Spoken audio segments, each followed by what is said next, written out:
Now, the greatest radio shows of all time. Suspense. The Shadow Node. Washington calling David Harding, Counter-Spy. Classic radio theater. The Great Gildersleeve. Fibber McGee and Molly. Dragnet. Gunsmoke. The Lone Ranger. Now, step back into a time machine with your host, Wyatt Cox. Good evening, friends of the Inner Sanctum.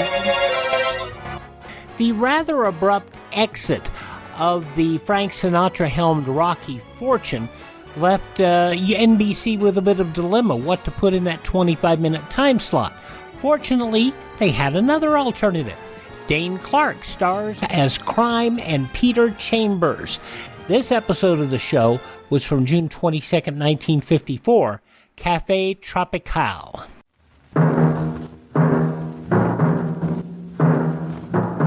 Crime and Peter Chambers.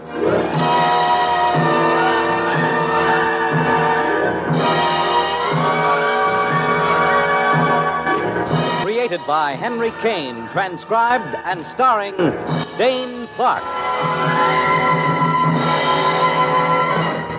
Private investigator, duly licensed and duly sworn, Peter Chambers.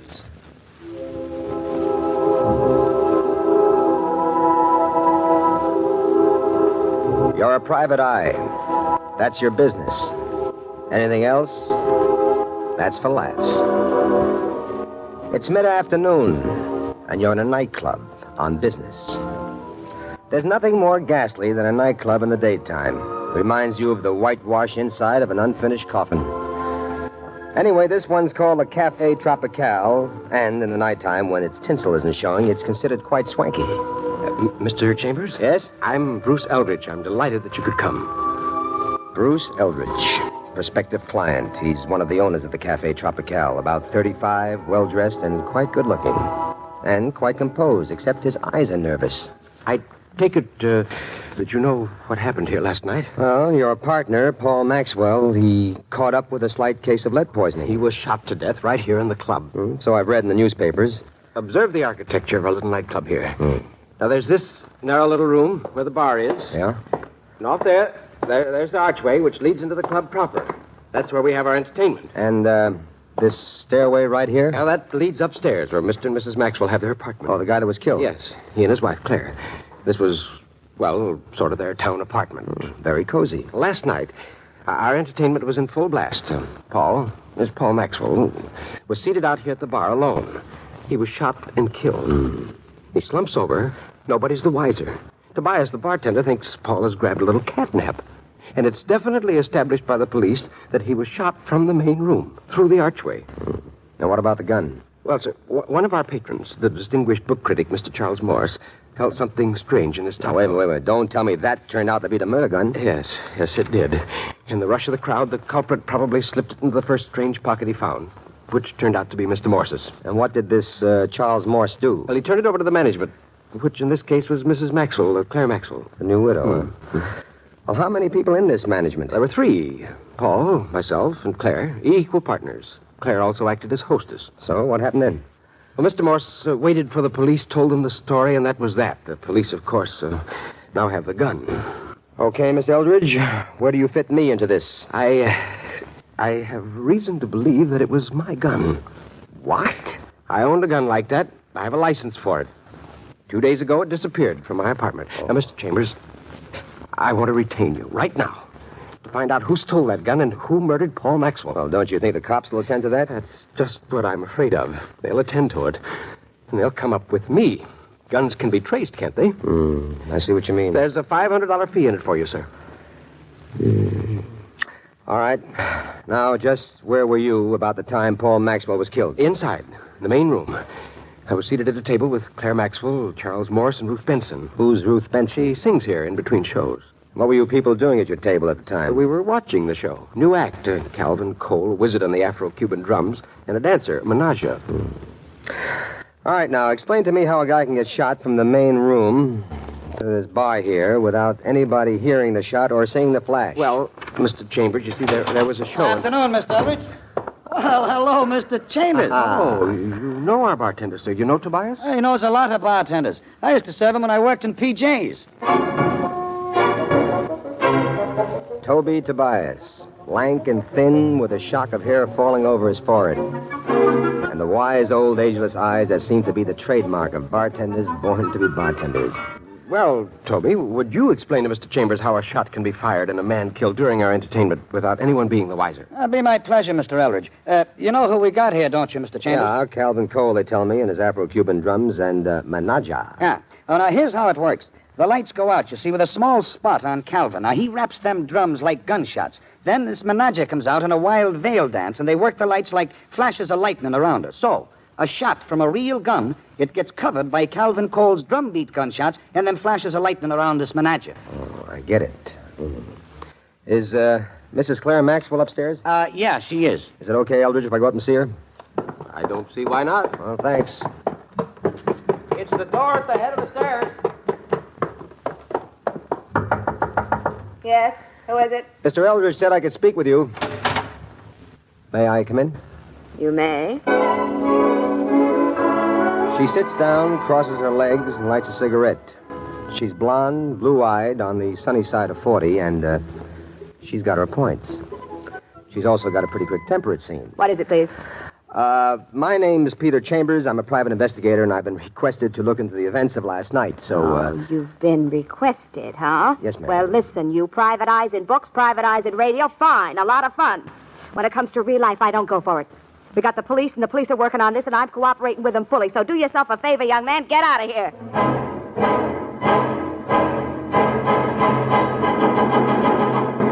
You do yourself a favor, and you get all the way downtown to police headquarters, the office of Detective Lieutenant Louis Parker, cop, gentleman, and good friend. Hiya, Peter Piper. Afternoon, Lieutenant. Oh, I detect a real sweet note in your voice. Okay, what client is paying you how much for you to find out from us what he could have found out for himself? Huh? You know the usual cry of the private eye. It's confidential. All right, young fella. What are you working on? I'm working on that shooting last night at the Cafe Tropical. Did you trace the murder gun yet? No, but we're working on it. Real interesting case, Pete. How so? Know the details? I know he was shot from the main room all the way out to the bar while the drum guy was working. The dame with the lightning was dancing. Yeah. One bullet, one shot. It finished him. You know anything about trajectory, Pete?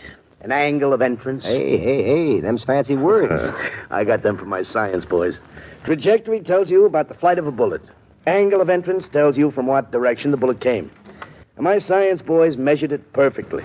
It eliminated everybody in that main room except a group around one table. And what table was that? The one Bruce Eldridge was at. There's no question the bullet came from that room, from that table. No powder marks on the body, distance estimated, trajectory, angle of entrance, perfect, everything. Well, all you had around that table were Bruce Eldridge, Claire Maxwell, Charles Morse, and Ruth Benson. Mm-hmm. And one of those is eliminated. Which one? Ruth Benson. She left the room while Maxwell was still alive, went upstairs, powder room. Well, does she know that she's eliminated yet? No, Pete. I like to keep them all guessing, you know. Claire Maxwell, the wife, Charles Morse, a book critic, and Bruce Eldridge's partner. Well, it certainly narrows them down. To what? The wife? Why should she? She's married to a rich man. She's sitting pretty. The book critic? Why should he? If he were the murderer, would he plant the murder gun in his own pocket? The partner? Why should he? Paul Maxwell is the brains of Cafe Tropical, and the operation is making money, Pete. Well, how about prints on the gun? Smudges. Look, Louis, I'd like... Yeah, there's a request for a favor coming up, huh? Well, two things. One, I'm going up to interview Ruth Benson. Can I tell her that you've eliminated her as a suspect? Well, it'll make a real big Sherlock out of me, and it'll make for her cooperation. Yeah, well, you talked me into it, Pete. I have to break it to all of them sooner or later. What is the second favor? Well, the addresses of the interested parties. Ah, it's an easy one for a change.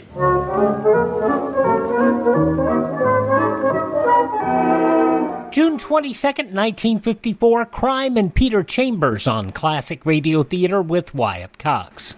You ever make a change and then think, why didn't I do this years ago? Well, that's how people feel about switching to MediShare for their health care, especially now with inflation the way it is. People are very happy with the savings. Most families save about $500 a month when they switch. It's a huge help when prices are going up so fast in so many other areas. And MediShare's customer satisfaction rate is double that of health insurance. It's just a different experience, and people really like that. Medishare is an alternative to health insurance. It's a community of Christians who share each other's healthcare bills, and it's been going strong for over 25 years. It really is the gold standard, the most trusted name in healthcare sharing. Find out why people love it, find out why they rave about the customer service, and find out how good it feels to save some money right now. They're super easy to talk to. Here's the number, 833-34-BIBLE. That's 833-34-BIBLE, 833-34-BIBLE. Now on Classic Radio Theater with Wyatt Cox, more of Crime and Peter Chambers, starring Dane Clark, June 22nd, 1954. So, armed with addresses and an affectionate pat on the back from Parker, you're riding your white horse again, and you're at Ruth Benson's neatly furnished apartment. I'll be glad to cooperate, Mr. Chambers. Please make yourself comfortable. A brunette with glistening black hair and glistening black eyes, and more curves than the Indiana Raceway. You give her Parker's dope about her being eliminated as a suspect, and you get what you want. Cooperation. Anything, Mr. Chambers. Anything at all. Well, then. Well, first, Bruce Eldritch. He used to own a gun once. That's a joke. I know about that gun. Would you break that down for me a little? Well, about 2 weeks ago, I was at his place. Bruce writes beautiful music, and I'm a singer, you know. And yeah, I understand. we were out on the terrace. And he brought out that gun of his, and by accident went off. And guess what? I give up. He fainted dead away. Guy's got a phobia. As a matter of fact, when Paul Maxwell found out I'd been at Bruce's apartment, he raised the roof. What did he raise the roof about? Oh, well, Paul and I, we, sort of had a thing going. And Paul and Bruce, was this, thing what they argued about? Mm-hmm. But it's ridiculous. Bruce was perfectly innocent of any wrong intention. Of course. Well, Miss Benson, thank you very kindly. Not at all, Mr. Chambers.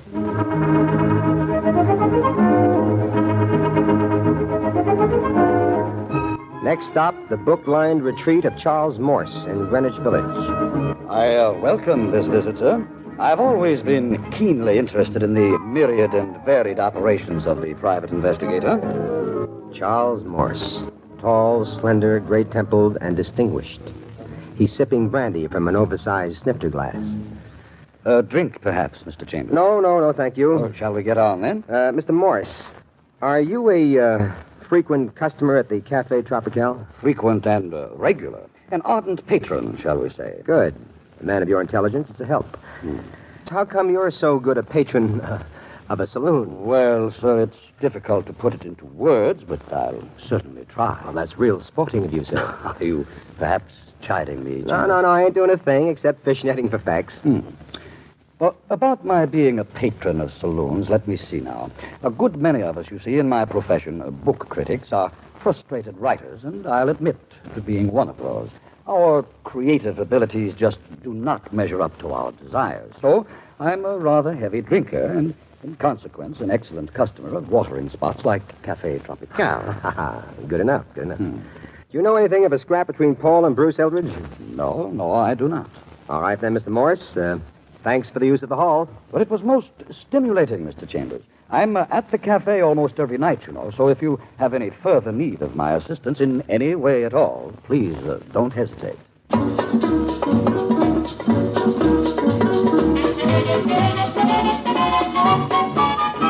So that night you're back at Café Tropical, and the joint is jumping like they're featuring a strip dancer and handing out binoculars for free. You're greeted by Bruce Eldridge. Evening, Mr. Chambers. Hey, wow. Oh, nothing like a murder to drum up business. Quite macabre tonight, aren't you, Mr. Chambers? Macabre. Everybody in this cast of characters makes with the big words. You, that Charlie Morse. You mind if I go in the bar and mix with a hoi polloi like Toby Tobias? Don't mind in the least, Mr. Chambers. Oh, hiya, Shamus. How's the Shamus business? How's with the bartending business? It stinks, too. But if I play me cards right, I'm getting out of it. Well, before we go any further in this colloquy, point of order. Yeah? Scotch and soda. Coming at you, Mr. Chambers. And now, what's with your imminent retirement? Listen hard, Mr. Chambers. Because either I make it, or you make it? Look, Tobias, it's a little late for riddles. This is a moment of relaxation for me. It's about this here case you're working on. Oh, well, talk it up, Tobias, my lad. Now, if I spill the dope I got, this whole case becomes a hanger for you. So, spill. Nah, I ain't spilling yet, but I got a hunch I know just what this thing is all about. Now, that kind of information is good for a little payola from a certain party. Enough payola for me to retire. So tonight, I make me play. I'm off tonight at 11, and then I make me little old play. And if your little old play backfires? Then I'm calling on you at home, on the phone. And with the info I got for you, you're going to turn out to be a big hero. How much you asking for, Toby? 10,000 smackers. And the party's getting off cheap. Excuse me for now, Mr. Chambers. I got to go to work. And don't forget to be home come 11 o'clock. The crowd keeps pouring in like it's bargain day at Macy's, and the confusion mounts. And you like it, because right now you can use confusion. It gives you a chance to slip off your bar stool and slip up the stairs. The door to Claire Maxwell's room isn't locked. And inside you do a rapid search. And out of a dresser drawer, you come up with an interesting item. An expensive, heavy gold medal. On one side, there's an engraving of crossed pistols, and beneath that, the initials CM. CM. Claire Maxwell. The reverse side says Westchester Target Club competition, first prize, June 15th, 1953. You slip the medal in your pocket and you're ready for a further gander when... What's going on here? Claire Maxwell. Indignation in her eyes, and much worse, an automatic in her hand. Big, black, deadly. Are you looking for something, Mr. Chambers? Nothing special, Mrs. Maxwell? Then get out of here, quickly, please. I'm not finished yet, Mrs. You're Maxwell. finished, or you will be. Look, I got a right to shoot. You're a trespasser here. Now, don't come a step nearer, or I'll shoot.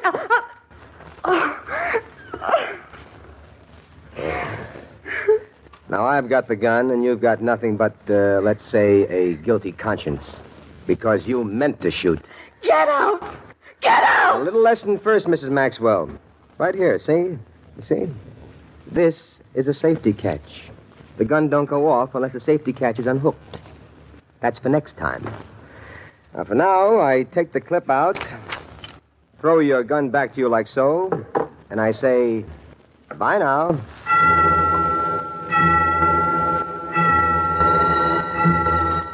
You go home, but you don't go to bed. You linger over a cup of coffee like a guy in a cafeteria killing time for a dime. Then at 11:15... Hello? Mr. Chambers. Yeah? Toby. Now, look, the party give me a bellyache, so now I give the party a bellyache. Where are you at, the Tropical? No.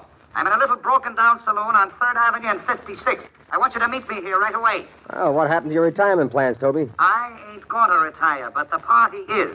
The party is going to retire for good. But... Now, come on down here, Mr. Chambers, and listen to Toby make like a canary. The name of this joint... Hello? Toby!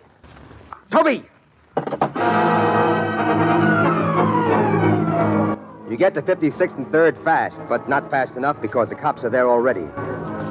And the boss man is Louis Parker. You set him up on the facts. And it's directly connected with the other thing, right? Couldn't be righter, Louis. Any idea who that certain party was? No idea at all. Any witnesses to this shooting? No, nothing. Well, look, Pete, it's late. No use you knocking yourself out on this one. Go home, go to sleep. We'll be in touch. I think you're right, Louis. Oh, by the way, you traced that gun yet? Gun? What gun? You know, the gun in the other shooting, the Paul Maxwell deal. But what's with guns? What's your interest? Nothing. Just asking. Look, stop bothering me with guns now. Huh? I got work to do. Good night, detective. So you're still at sea about Bruce Eldridge's gun. And that, after all, is your real interest. That's what you're going to be paid $500 for. Anyway, you go to sleep like a log. And the next afternoon, you're at the Westchester Target Club, asking questions and getting answers. You're back in Manhattan now and ready for the wrap-up. You put in a call to Parker, and comes nighttime, you're a saloon goer again. Cafe Tropical. Any news for me, Mr. Chambers? Sir Eldridge, could we talk somewhere alone? Sure. Come on upstairs. Charlie Morse show up yet? Expect him practically any moment. Do you want to talk to him, too? Don't mind if I do. All right, I'll leave word down here for him.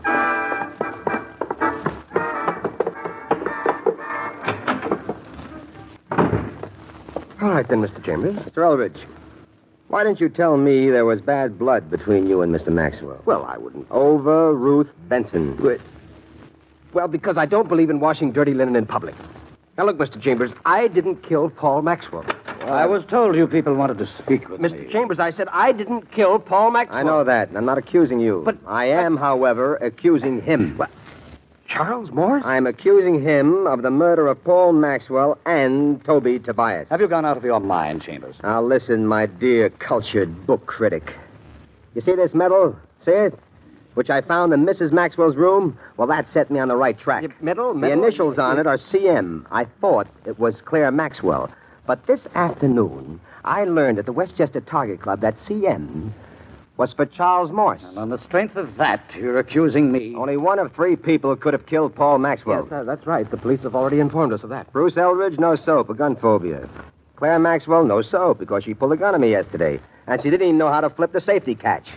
Plus, our murderer had to be a crack shot. He killed Paul with 1 bullet.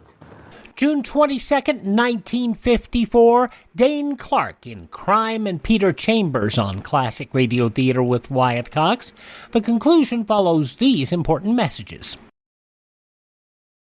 Radio? Why should I advertise on radio? There's nothing to look at, no pictures. Listen, you can do things on radio you couldn't possibly do on TV. That'll be the day. All right, watch this. Okay, people, and now when I give you the cue, I want the 700-foot mountain of whipped cream to roll into Lake Michigan, which has been drained and filled with hot chocolate. Then the Royal Canadian Air Force will fly overhead towing a 10-ton maraschino cherry, which will be dropped into the whipped cream to the cheering of 25,000 extras. All right, cue the mountain.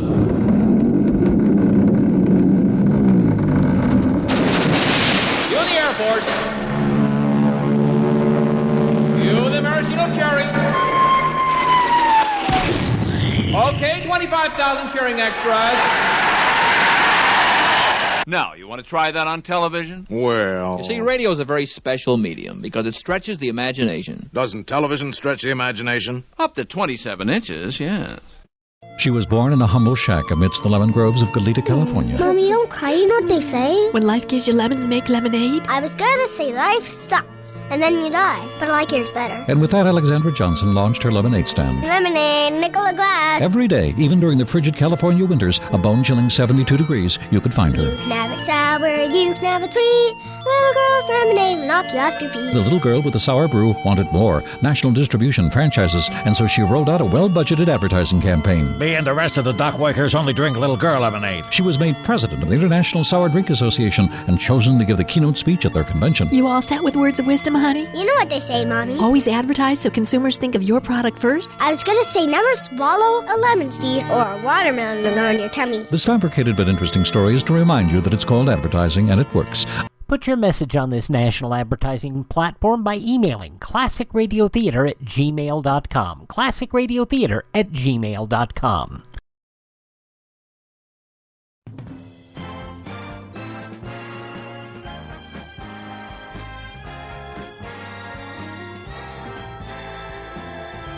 Now on Classic Radio Theater with Wyatt Cox, the conclusion of Dane Clark and Crime and Peter Chambers from June 22nd, 1954.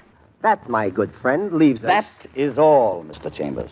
My compliment. Notice, please, I'm holding a gun, and as you know now, it's in the most competent of hands. And as long as you've got the drop on us, friend, you may as well complete the story just to satisfy our curiosity. No, but I will finish it to exonerate Claire Maxwell. She had nothing to do with Paul's murder. She had your medal, pal, and a rather expensive one. I loved her, and she loved me.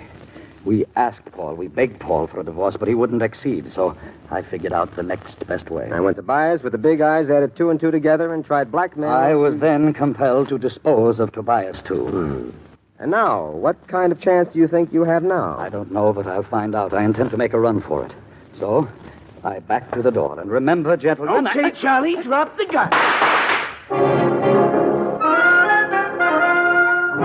Charles Morse may have won a medal, but Parker has won many medals. Anyway, in the exchange of gunfire, Morse winds up with a leaking shoulder, and Parker winds up with a wide smile.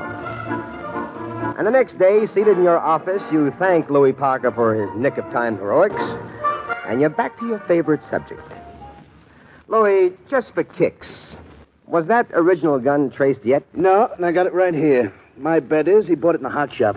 Here, you see, every possible mark of identification has been filed off. Nobody can actually trace that. Oh, I don't know. Some people have an intuitive sense. Some people can tell just by looking at things. Oh, meaning you. That's precisely what I mean, Lieutenant. Look, Detective, if you can tell me where this gun came from, I'll donate $500 to the Damon Runyon Fund. Fair enough. But if you don't, you donate. That's a deal. Now, look, Louis, I got big fat news for you. I couldn't tell you before, but that gun hasn't... Mr. Chambers, I found my gun. You what? It had fallen behind some books on the shelf, and my maid in cleaning... Hey, what's this all about? Yeah, but nevertheless, Mr. Chambers, I owe you $500, and I want to write my check for it this very moment. Yeah, you write your check and make it out to the Damon Runyon Fund. Oh? Give it to the lieutenant here. Oh, well, now, that's very charitable of you, Mr. Chambers. Very charitable indeed.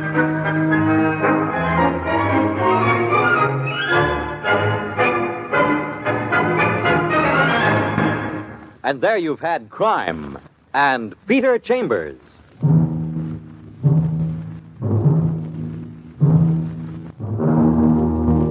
Dane Clark was starred as Peter Chambers. Crime and Peter Chambers was created and written by Henry Kane. Others in the cast were Bill Zuckert, heard as Lieutenant Parker, Ann Petoniak as Claire, Ed Peck as Charles, and Nelson Olmsted as Bruce. It was directed by Fred Wade. This is Fred Collins inviting you to tune in next week, same time, same station, for Dane Clark in Crime and Peter Chambers.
June 22nd, 1954, Crime and Peter Chambers on Classic Radio Theater with Wyatt Cox. You ever make a change and then think, why didn't I do this years ago? Well, that's how people feel about switching to Medishare for their health care, especially now with inflation the way it is. People are very happy with the savings. Most families save about $500 a month when they switch. It's a huge help when prices are going up so fast in so many other areas. And Medishare's customer satisfaction rate is double that of health insurance. It's just a different experience, and people really like that. Medishare is an alternative to health insurance. It's a community of Christians who share each other's healthcare bills, and it's been going strong for over 25 years. It really is the gold standard, the most trusted name in healthcare sharing. Find out why people love it, find out why they rave about the customer service, and find out how good it feels to save some money right now. They're super easy to talk to. Here's the number, 833-34-BIBLE. That's 833-34-BIBLE, 833-34-BIBLE. Now on Classic Radio Theater with Wyatt Cox, another episode of the soap opera Claudia. She goes to visit the doctor in preparation for the baby coming. This episode was originally broadcast June 22nd, 1948. Your Coca-Cola bottler presents Claudia, based on the famous play and novels by Rose Franken. Brought to you transcribed Monday through Friday by your friendly neighbor who bottles Coca-Cola. Relax, and while you're listening, refresh yourself. Have a Coke. And now, Claudia. Dum dum dum dum. Claudia, shh. What, Mama? Shh, I said. Oh, You know it's not proper to sing in a doctor's waiting room. That is superstition, like an umbrella in the house. It's just manners. Well, there is nobody here to watch my manners. But if you'd rather, I'll just sit around looking depressed. You don't have to go to extremes. Oh, talking about extremes, Mom, I don't see why I had to come to this doctor's at all. You know, Dr. Rowland wants you to have a doctor for the baby all picked out. Think we're going to like Dr. Taft? We are not going to like him. We are? Well, then what are we sitting around here waiting to see him for? We are not going to see him. We are? Then let's go. Come on. You are going to see him. You are enough. Well, I'd like you to look at him, too. If you like him, that's all that's necessary. I am not going to need a baby doctor for weeks. How can you be so sure? Of course, I guess it is a good thing to shop in advance. Having a nice baby doctor in Bridgeport right near where we live is sort of like having extra cans on the shelf. Exactly. David doesn't like cans. David likes the idea of our getting all settled with Dr. Taft before we go into New York and I become a grandmother. The way you talk about becoming a grandmother always sounds as if you forget I'm going to become a mother in the bargain. I must admit that part of it has always seemed a little remote to me. Oh, I'm glad I started young. Just think at this rate, Mama, you'll be a great grandmother before your hair turns white. It turns white at the very thought. Did you ever stop to think this was really going to happen to us? Yes, I stopped to think of it, I'll admit. When was the first time? When you were about 3 months old. You were lying under a pink satin blanket. I looked at you then and tried to imagine the day I'd be a grandmother. What'd you imagine, Mama? Nobody as nice as David. You didn't look as if you'd have the sense to fall in love with somebody like David. Well, I was only 3 months old. What'd you expect of me? A great deal. I know. Your grandson isn't anything old yet. And I already expect a great deal of him. He has a good father. Is that all? Don't you have a decent word to say about his charming, brilliant, gay, spirited young wife? I don't have to say about her. She says entirely too much about herself. Oh, you're cute. Claudia, shh. I don't see why humming is worse than talking. Take my word for it. Why? Because I'm old enough to be your mother. You don't look it. There's not one decent magazine to read in this whole waiting room. That's not what you pay for. But the dentist is half of what you pay for.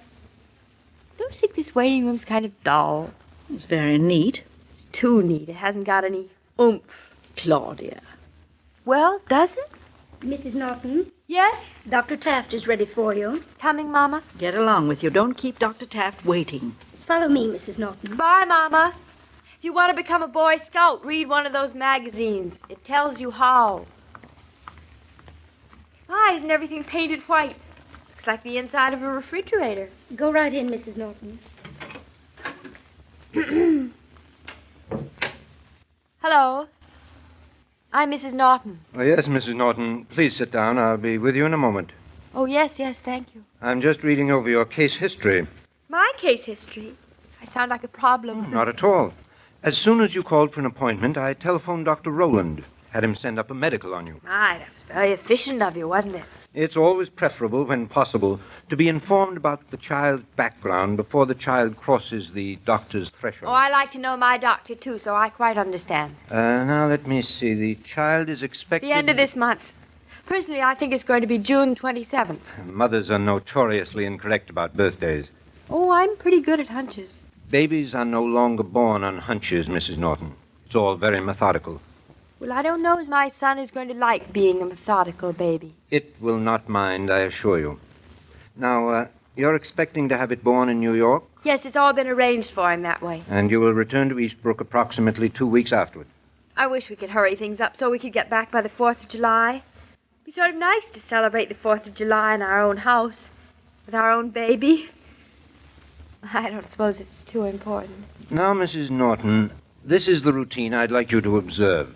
Mm. I'll keep in touch with Dr. Rowland, but I should like you to call me upon your return. Yes? Now, I'll make a house call to see the child the first week you're back, and thereafter I shall want you to come to my office with it around the 1st of every month.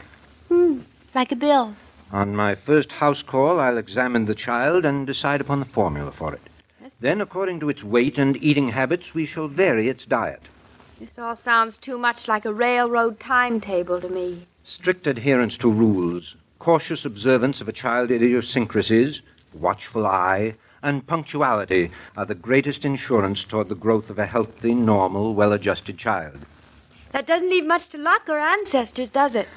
Now, Mrs. Norton, what arrangements have you made for yourself, For me? for your postnatal care? Oh, I'm not going to need any. Your personal physician is in New York? Certainly not. I haven't had one in years. Besides which, I can't go traipsing back and forth into New York for no reason. Health is not no reason. Oh, I've got loads of help, thank you. When I finished having this baby, the only doctors I'll need will be for him.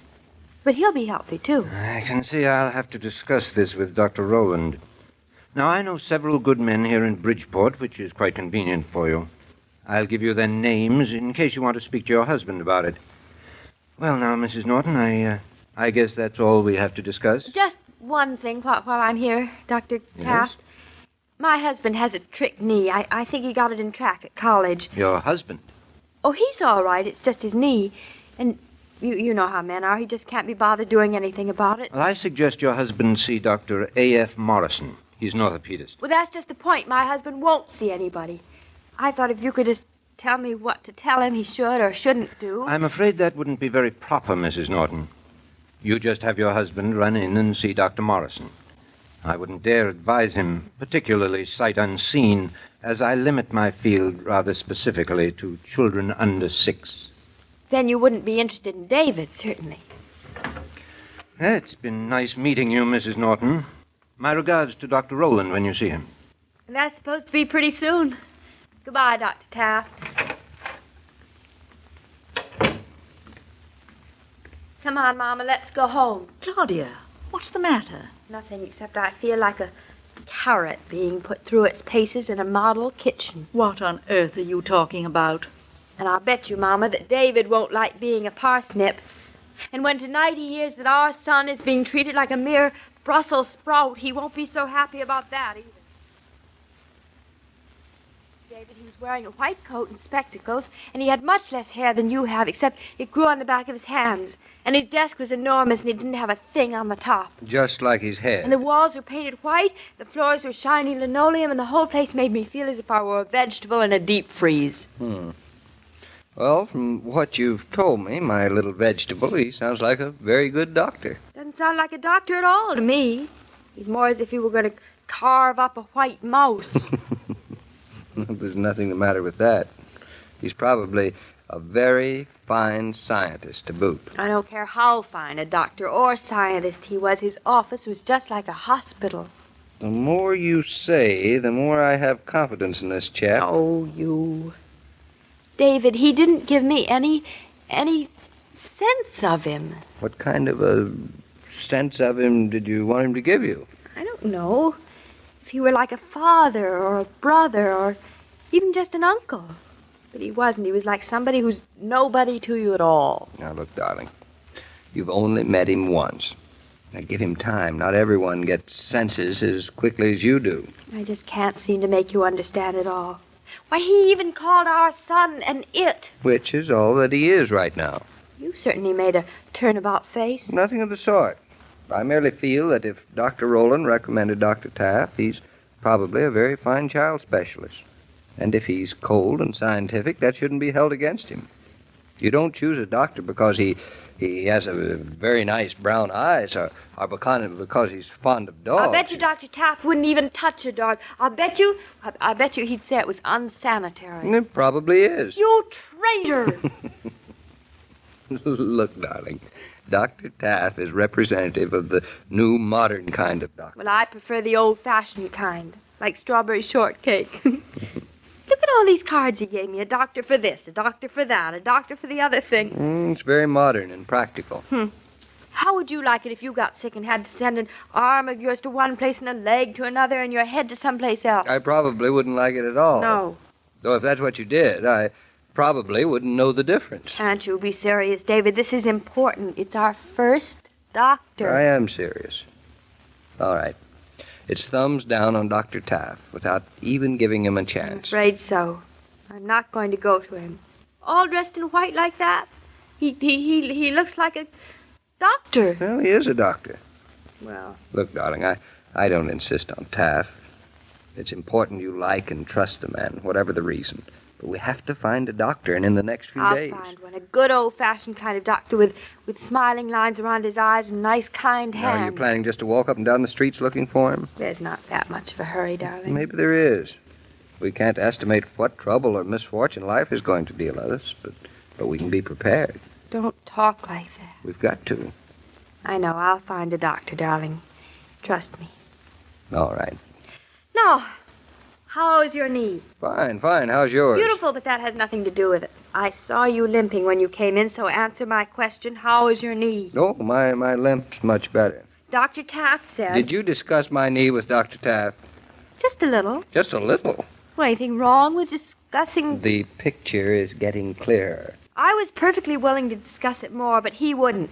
He wouldn't have a thing to do with your knee. Why, you little bargain hunter. David, what are you talking about? So that's why you didn't like Dr. Taft. I told you already why I didn't like him. Yeah, but it was all clinched because he wouldn't give you any free advice about my knee. Rubbish, that has nothing to do with anything. Two What's for the matter? price of one. If you can't get it for a bargain, you're just not interested. You are impossible. I just can't discuss anything seriously with you anymore. You're always accusing me of All things. right. My little bargain hunter. But you're not fooling me for a moment. I'm not. Isn't it too bad you're not having triplets? Just think. You, me, Mama, 3 triplets, and 1 doctor. What a buy.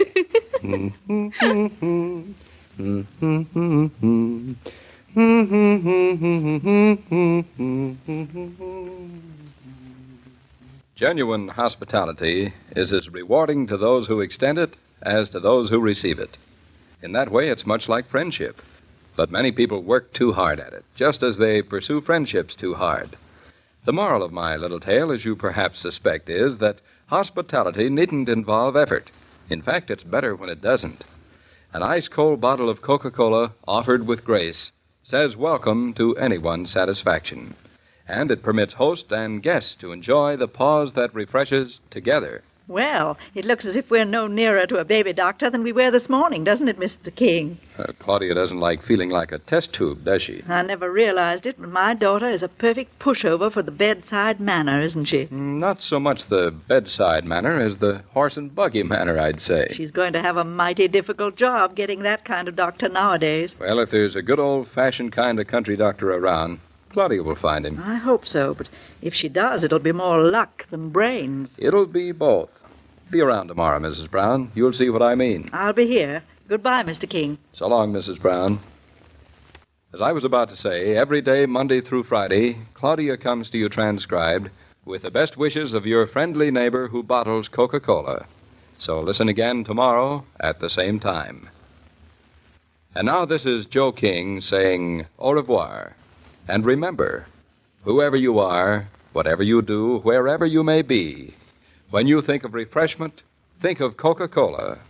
For Coca-Cola makes any pause the pause that refreshes, and ice-cold Coca-Cola is everywhere.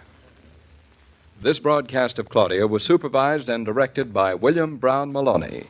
You know, friends, is it just me, or is this such a sweet little show that I hate calling it a soap opera? We don't have any overtly dramatic twists, anything like that. It's just a nice, pleasant show. And that's why I really enjoy bringing you the exploits of Claudia and her hubby.